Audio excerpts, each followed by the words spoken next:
Hola, hola, ¿qué tal? Mis amigos, les saluda Minor Arias, su amigo, su coach.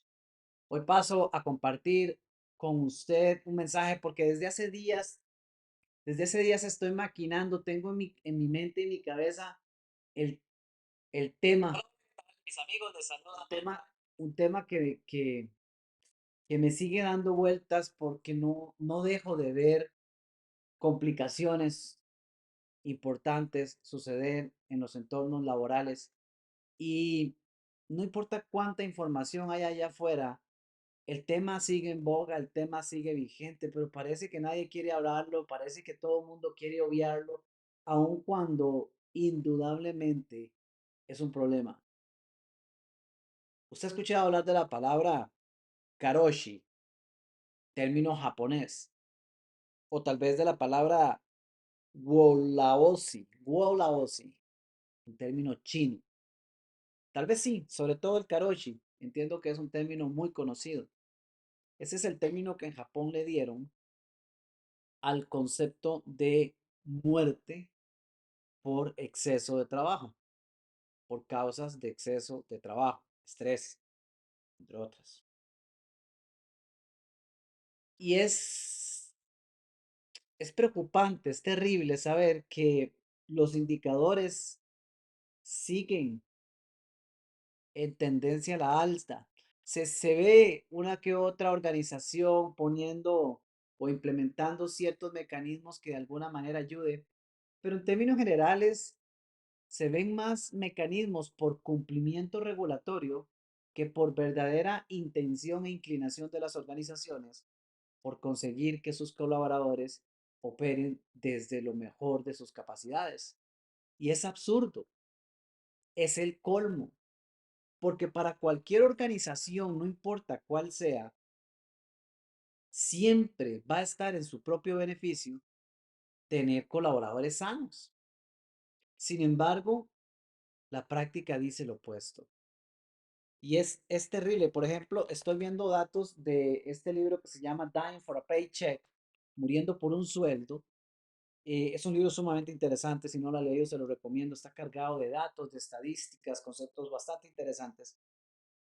Yo desde hace mucho lo había comprado, lo había leído hace varios años. Hoy sentí la inclinación de volver a darle un vistazo por esa idea en mi mente, porque eh, en los años que tengo de desarrollar mi negocio, desde que tomé la decisión de dejar precisamente ese camino multinacional corporativo y dedicarme a mi negocio como coach profesional, la misma transición que yo hice precisamente obedecía a los síntomas de causas que han llevado a las personas a tomar decisiones, en algunos casos a tomar decisiones radicales, como un ejemplo que ya le voy a compartir, y en otros casos sencillamente a llegar a un punto tal en el que el cuerpo se apaga solo y no hay más que hacer.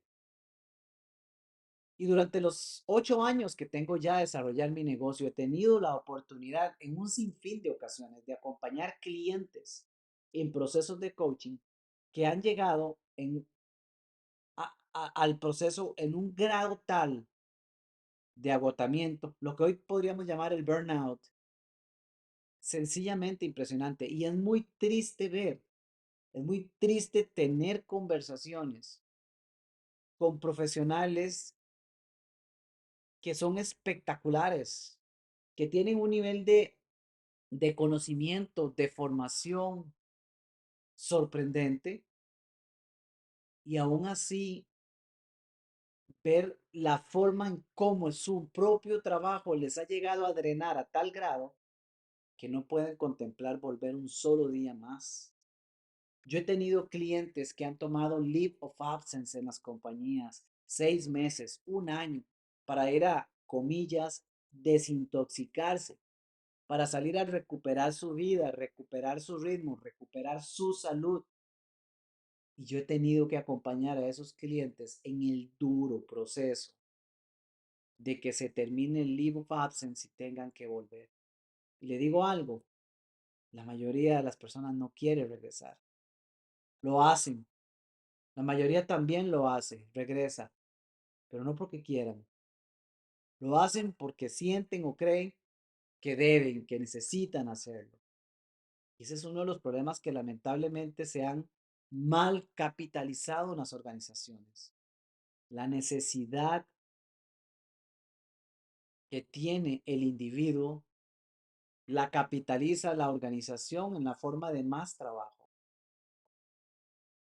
pero se está perdiendo de perspectiva algo sumamente valioso.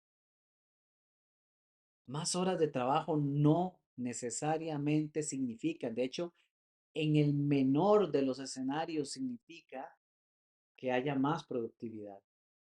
Más horas de trabajo no significa más productividad. ¿Cuándo lo vamos a entender? Cuando ya el cuerpo realmente no dé, cuando la persona tenga un episodio en el campo laboral, termine desmayado, tenga que ser atendido, cuando clínicamente le confirmen que tiene el famoso síndrome del burnout. ¿Cuándo? Como individuos, ¿cuándo vamos a comprender? Y como organizaciones también, ¿cuándo vamos a comprender que existen posibilidades de generar mayor rendimiento, existen posibilidades de generar mayor productividad sin extraerle la vida a los colaboradores? Lamentablemente es un tema completamente paradójico, porque por mucho que se verbalice que cuidamos al empleado, que le ponemos programas de wellness, seamos sinceros. La realidad es que los empleados siguen entregando su vida con overtime, con más overtime del que incluso legalmente es permitido. Eso pasa. Esa es la realidad en la que estamos aún viviendo. Cuenta aquí en el libro, por ejemplo, que en el 2016, imagínense, estamos hablando de 6 años atrás. No crea que hoy, porque estamos 6 años adelante, hemos progresado tanto para que este tipo de escenarios no sucedan. No, al contrario. En el 2016, un joven de 24 años de edad, empleado de una grande firma de publicidad, saltó para matarse, lo cual logró conseguir, comentándole antes a sus amigos que ya no soportaba el acoso y las largas horas de trabajo. Este empleado trabajaba sábados, trabajaba domingos y trabajaba más de 100 horas de overtime al mes. 100 horas de overtime al mes. Uno puede decir, esto es inaudito y posiblemente es una excepción. No, sabemos que no es una excepción. Eh, ¿Qué les digo? Se reporta que en China alrededor de 600,000 personas al año mueren por exceso de trabajo, de acuerdo con el China Job Daily. De nuevo, cualquiera diría, sí, sí, pero es que en China está la explotación y en aquellas empresas manufactureras es una completa explotación y ahí les hacen trabajar más horas y además la cultura los lleva a ello. Hay mucho elemento cierto de ello, pero no nos equivoquemos. Comportamientos similares están sucediendo acá. Insisto, yo traigo este tema hoy porque en mi día a día tengo la relación con profesionales que ya no saben qué hacer. ¿Por qué? Porque se encuentran en una completa dicotomía en su vida. Número uno, por un lado, tienen un nivel de presión interna y familiar sumamente elevada porque han caído en la trampa que las mismas organizaciones proponen de facilitarle a los colaboradores una serie de, comillas, grandes beneficios para adquirir créditos, para ir a comprar su gran casa de los $500,000, $400,000, qué sé yo, sus apartamentos de $500,000, su casa, quién sabe cuánto, o para ir a comprar el carro último modelo, porque para eso gana muy bien y tiene grandes facilidades de crédito porque es empleado de tal compañía.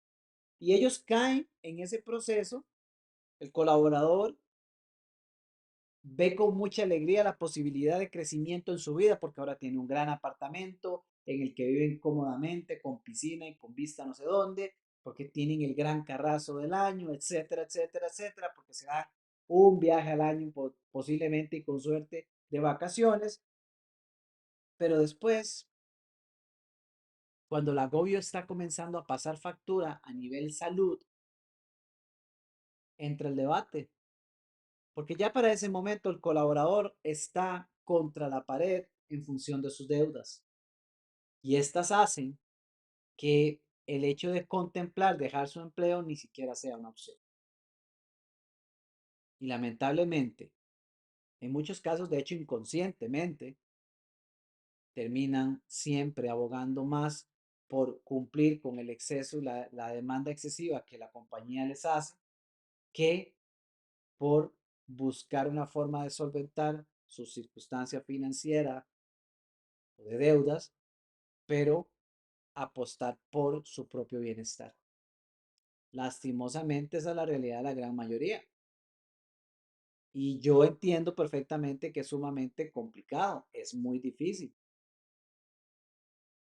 Cuando, cuando yo tomé la decisión hace 8 años de emprender mi negocio, dejé un puesto laboral que me encantaba, una posición de gerencia para una multinacional que aprecio con el corazón. Yo realmente disfrutaba lo que hacía, me encantaba hacerlo. Pero bueno, en mi vida llegó el momento de tomar la decisión de crear algo por mi cuenta o continuar en ese rumbo. Cuando yo tomé esa decisión, no voy a decir que fue el único factor que me impulsó a tomar la decisión, pero sí debo de confesar que en ese entonces el, el impacto negativo que yo tenía en salud era tremendo.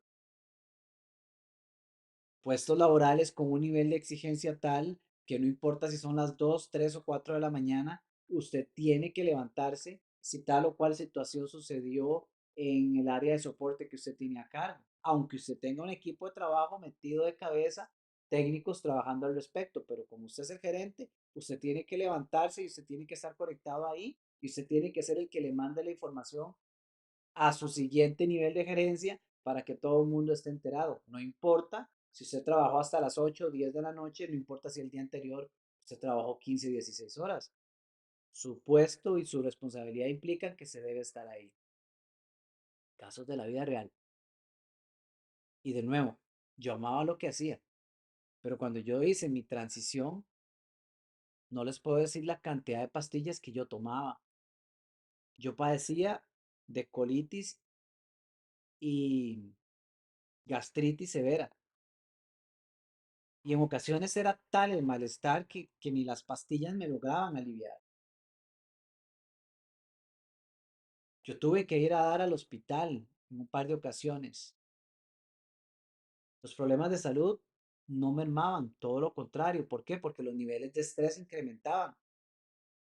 Lastimosamente en aquel entonces yo no sabía, desconocía por completo mucho del poder que yo mismo tenía para evitar que esos niveles de estrés se generaran. Hoy día tengo la información y es con la que ayudo a mis clientes a poder abordar estas circunstancias de una manera completamente distinta. Si en aquel entonces yo hubiera tenido el conocimiento que hoy tengo, pues tal vez la historia hubiera sido distinta, pero no lo tenía porque no lo conseguí por mi cuenta y no lo tenía porque las organizaciones no lo brindaban. Y al día de hoy, las organizaciones siguen sin comprenderlo y por ende, si no lo comprenden, no lo comparten. Es posible crear grandes resultados en las organizaciones sin esas altas dosis de estrés. Sí, sí es posible. Es posible elevar el performance sin tener que elevar la presión. Sí, sí es posible.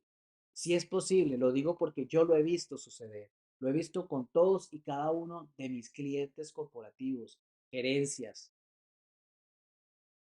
pero es innegable. Y tal vez usted que me escuche se sienta identificado porque es innegable que la mayoría de los puestos laborales hoy día generan altas dosis de estrés. Y por mucho esfuerzo que en ocasiones realizan algunos departamentos de recursos humanos para implementar algunas prácticas de wellness, seamos sinceros, la realidad es que la mayoría de las organizaciones no otorgan el presupuesto adecuado a estos departamentos como para que haya realmente una práctica que genere un impacto transformador en los colaboradores.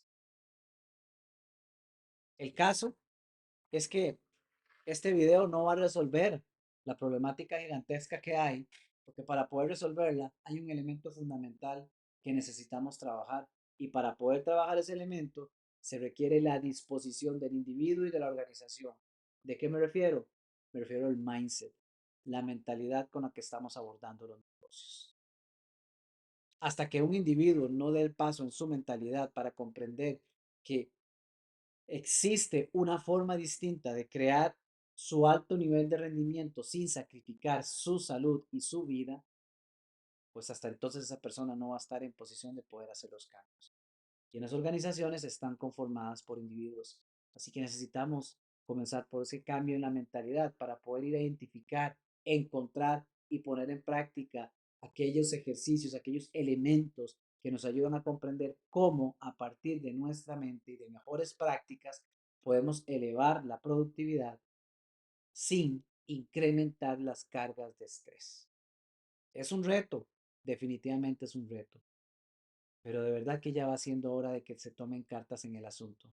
Reconozco organizaciones que tienen y que han estado constantemente y año tras año han incrementado presupuestos para invertir en programas que ayuden a desarrollar el bienestar, desde espacios de meditación, espacios de yoga, etcétera, eh, pero va mucho más allá de eso. La mayoría de los individuos, incluyendo a las altas gerencias, no tienen la más remota idea de cómo funciona su mente. Así como lo oyó. Hay grandes ejecutivos, VPs, altas gerencias, gerentes país, y de ahí siga con toda la lista, que son muy buenos creando resultados, pero que no tienen la más remota idea de cómo funciona su mente. Y mucho menos cuentan con un diseño de vida que les permita realmente tener una integración adecuada entre mi inversión al trabajo y mi inversión a mi vida. Dice en el texto que, para cerrar el mensaje de hoy, algunas posiciones, como las posiciones de gerencia y supervisores, trabajos de gerencia y supervisores, eh, así como algunos profesionales, son exentos incluso de regulaciones de ley en cuanto al tiempo del overtime. Como una persona le comentó al autor de este libro en la empresa Airbus, con los headquarters en Francia, dice que la mayoría de la operación en un país que se supone que está regulado con una cantidad de 35 horas de trabajo a la semana, supuestamente, indica que en ese mismo entorno los, las gerencias de mediano nivel, los mid-level managers, típicamente trabajan 60 horas por semana y muy a menudo hasta las 8 de la noche. O sea, imagínense, en un lugar donde está regulado que el tiempo laboral es de 35 horas, resulta que las gerencias sí es permitido que trabajen 60 y hasta las 8 de la noche, porque son gerentes. De hecho, como muchos dirán, no solo es permitido, es que se espera que lo hagan. Hasta que no cambiemos esa mentalidad, lamentablemente vamos a seguir exponiendo a individuos y se van a seguir exponiendo organizaciones en un impacto negativo que aunque crean que les está generando más resultados, en realidad está generando lo opuesto. Este video no es más que un wake up call. Hay mucho que hablar al respecto. Tal vez les comparta un poco más adelante, pero de mi parte es una invitación para que usted, más que como responsable de una organización, usted como individuo, no importa qué posición tenga usted en la compañía, comience por contemplar y valorar, realmente poner en la balanza qué es aquello que tiene más valor. Porque al final de cuentas, el día de mañana, como dice un libro que se llama The Five Regrets of the Dying, los 5 lamentos de los moribundos, o en español creo que lo titularon algo así como 5 consejos para vivir una vida plena, indica la autora que uno de los regrets que la mayoría de la gente que ella conoció como enfermera llegó a tener antes de morir fue ojalá no hubiera trabajado tanto. Y es que la premisa aquí no es no trabajar, pero sí aprender a ser más astutos, más inteligentes en identificar nuestras prioridades. Hay que trabajar y hay que dar el máximo rendimiento, pero yo se lo aseguro sin titubear y sin lugar a dudas, es posible tener el más alto rendimiento sin trabajar con esas altas dosis de presión y de estrés. Sí se puede, sí es posible. Y para eso hay que comenzar por nivelar cuáles son las prioridades de nuestra vida. Su familia le está esperando en casa. Sus hijos posiblemente le estén extrañando. Su salud ya podría estar pasando la factura. Y si usted tiene de 15 años en adelante de trabajar en una organización, preste mucha atención porque le puedo asegurar algo. Es altamente probable que usted ni siquiera sea consciente y ya tenga síntomas del burnout. Y eso golpea y golpea seriamente. No es un invento, es una realidad y ojalá no tenga usted que vivirla. Pero para evitarlo, hay que comenzar a ver hacia adentro más de lo que vemos hacia afuera. Hay que comenzar a contemplar cuáles son nuestras prioridades. Ojalá este video sirva para abrir un poco de conciencia y abra la puerta para contemplar la posibilidad de ir por más en el rendimiento que se espera, de mantenerse o llegar a ser el número uno en la entrega de resultados en su organización, en su departamento, pero que esto nunca sea a costa de su salud o de su familia, porque ninguna empresa va a pagar lo suficiente como para echar por la borda esos elementos tan críticos y tan importantes en su vida. Su salud y su familia. El único responsable de ellos es usted. La organización, cualquiera que sea la empresa, es un apoyo para tener un mejor estilo de vida, pero nunca para perderlo. Comienza en cada uno de nosotros y ojalá que grandes líderes escuchen un mensaje como este y cada día presten más atención a la oportunidad que como líderes tienen para propiciar un entorno completamente distinto, un entorno que fomente el desarrollo de la mentalidad, que permita que los individuos comprendan cómo funciona, cómo opera su mente, para entonces poder comprender cómo elevar los indicadores de productividad y de rendimiento sin alterar los niveles de estrés. Mando un fuerte abrazo, gracias por su atención y le saluda a su amigo y su coach, Minor Arias.